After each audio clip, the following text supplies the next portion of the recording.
Oh, good day to you worldwide, around the globe. Anik and Florian rewind back in your life in advance of UFC 302, which beckons June 1st in Newark, New Jersey. Islam Makhachev defending his undisputed UFC lightweight title against a man who has been there, been almost everywhere, and done almost all of that, Dustin Poirier. It's John Anik alongside the great Kenny Florian. Now with what, a fifth stripe on your Brazilian Jiu-Jitsu black belt? I mean, leave some stripes for the rest of us.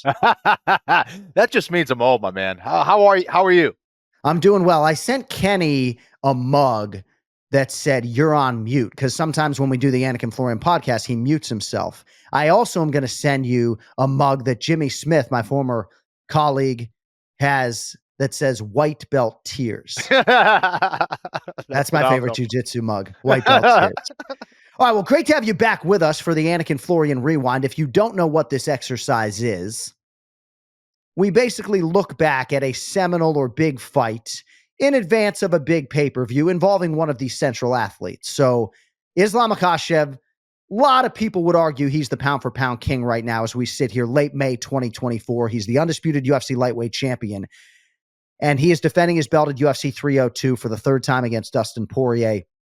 Pretty remarkable before we get started here to think about Islam Makhachev, Ken Flo. Is that a mustache, no beard today? Is that what are you doing today? I don't. Who knows, man? There's a little bit of a caterpillar under my nose right now. It's a little distracting. Sorry. Yeah, sorry. Yeah, it is. So Islam started 1-1 in the UFC. We all remember that early career loss to Adriano Martins. But since he has reeled off 13 wins in a row, and I know his lightweight title defenses have not come against traditional lightweights. They have come against Alexander Volkanovski, but gosh, man, you and I put this division on such a pedestal. And, I'm not sure historically, even as we sit here right now, anybody has done it any better than Islam Makhachev, and he's just getting started.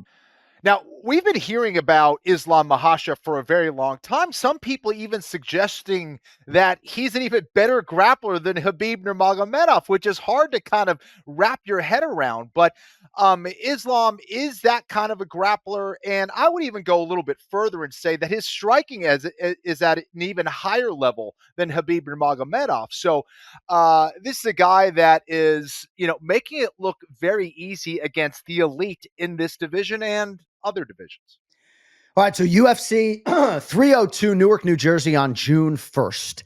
In advance of that, we looked at Dustin Poirier's fight against Khabib Nurmagomedov at UFC 242 in 2019. That should be somewhere here on UFC Fight Pass. And today, we're going to look back at Islam Makhachev's last title defense. It came against Alexander Volkanovski, Kenny, and there were some circumstances here. Charles Oliveira sustained a cut. He was unable to make the walk, and Volkanovski stepped in here on short notice. And I know hindsight is 2020, but I did think about championship athletes like yourself and George St. Pierre and guys who, for whatever price, I'm just not sure would have taken this risk in a championship setting without the not even optimal preparation, just like any preparation.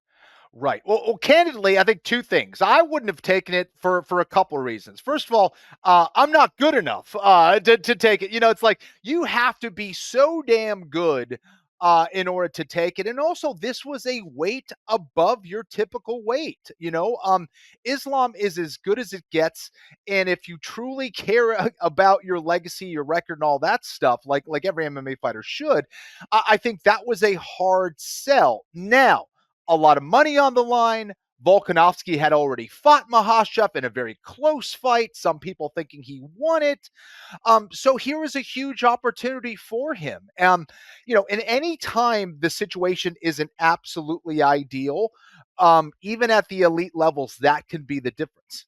We've seen some people take that gamble and it come out really well for them. In other cases, not. But that was the big question mark heading into this one. It was, is Volkanovski ready? Right. And seemingly he was not. And certainly we found out after this fight that we're about to show you today, some of the demons that Alexander Volkanovski was dealing with. But there were a lot of people that really didn't like him in this spot. And I think that was only compounded by the fact that you didn't feel like preparation-wise, he had put himself in position to maybe weaponize cardio, something that he had weaponized a little bit in the first fight against Islam Makhachev. So let's get to it. UFC 294, Dateline, Abu Dhabi. Of course, the first meeting between Islam Makhachev and Alexander Volkanovski in Perth was so epic that people were of a healthy appetite for this rematch, and rightfully so, even though Volkanovski did not come in with the benefit of a training camp. You see 4 inches the gap in height, 1 inch in reach